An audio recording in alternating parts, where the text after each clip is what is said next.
In today's lesson, we are going to add integers symbolically.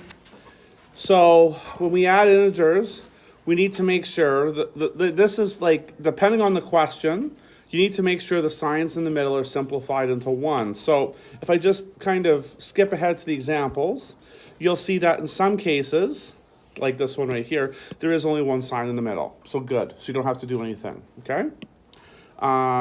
In this case right here, there's one sign between these two numbers.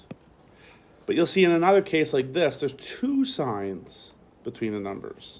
And you'll look at the very first example, and again, there's two signs between the numbers.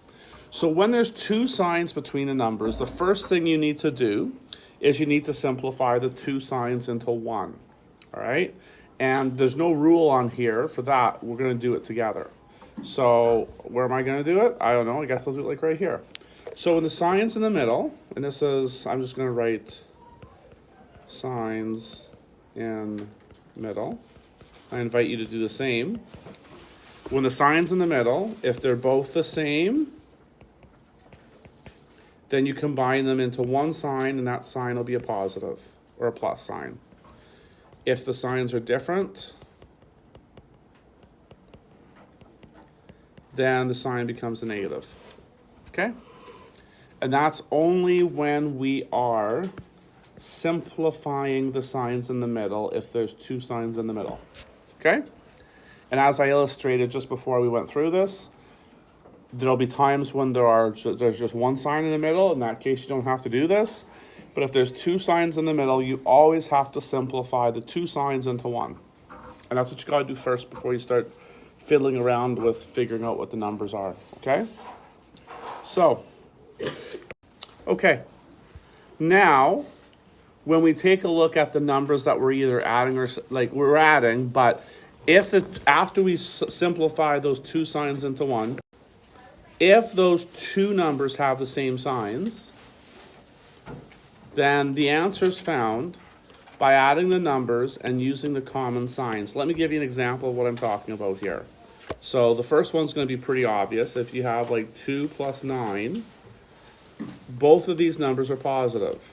So that means that the answer is positive, and you just add the numbers together. So 2 plus 9 is 11, so it'd just be 11, and that's fairly straightforward. Also, though, if you have negative 3 minus 6, again, it says you're using the common sign. So if they're both negative, it means that the answer is negative. And then you add the numbers together. 3 plus 6 is 9. So the answer would be negative 9. Negative 3 minus 6 would be negative 9. Okay? So if numbers have the same signs, you always add them together. And if they're both positive, the answer is positive. If they're both negative, then the answer is negative. All right? Okay? Now, what if the signs are different? Then instead of adding the numbers, you find the difference.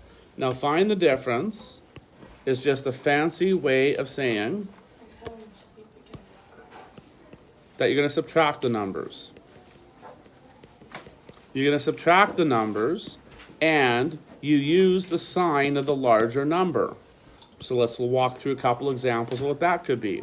If you have negative 9 plus, 4.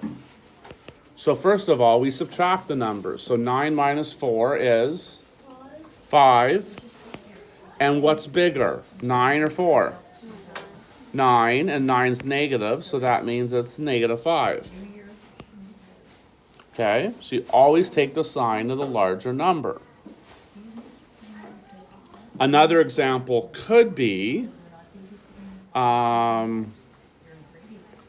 what if we had negative 11 plus 15? So if I subtract 15 minus 11, I get 4. What number is bigger, 11 or 15?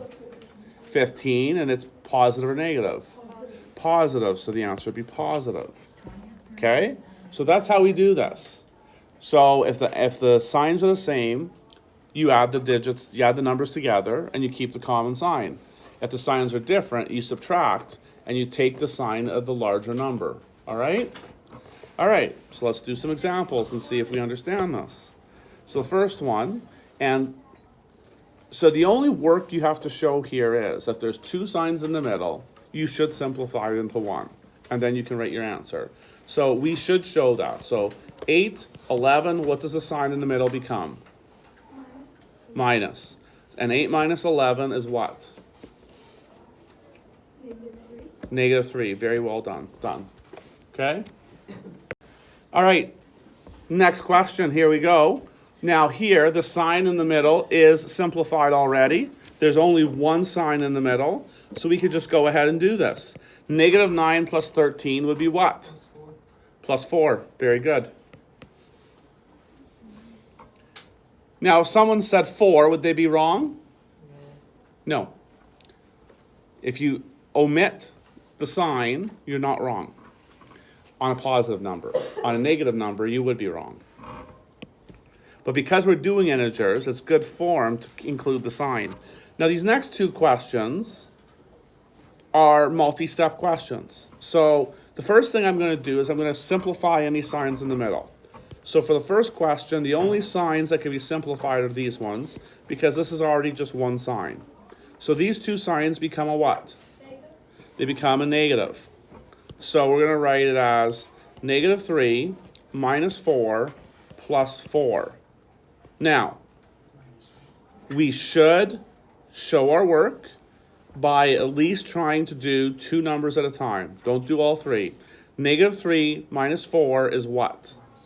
Minus 7. And then the positive 4. We haven't forgotten about it.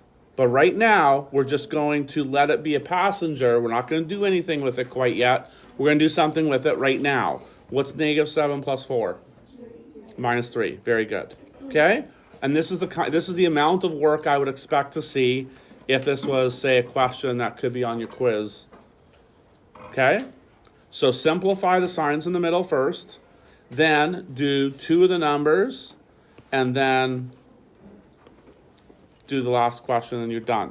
Now, with that said, though, like the next question, same thing. Let's simplify signs in the middle first. And really, it's only these two because there's only one sign here and one sign here. So what does that first sign between the numbers become? Negative. So it's negative 2 minus 5 plus 11 plus 5. Now, I know that we don't always like to show our steps, so I'm just going to point this out to you. What you could do here is do this and do this. You could do both of them at the same time. So negative 2 minus 5 would be what? Negative 7. And then we're going to put the plus sign. And what's 11 plus 5? 16. So now what's negative 7 plus 16? Positive 9. Yeah, there you go. Okay? So there you go. That's it. That's all. That's how we show our work. All right? And we're not having to do any diagrams. We're not having to do any pluses or negatives or number lines or jumps or making sure to put our arrows down. But we do need to show our work. So if there's a sign in the middle that needs to be simplified, you need to simplify it. Okay? And if there's more than two numbers, you should just do two at a time. But if there's four numbers, feel free to do two of them together and the other two of them together. And then add or subtract your answers depending on what sign is in between them.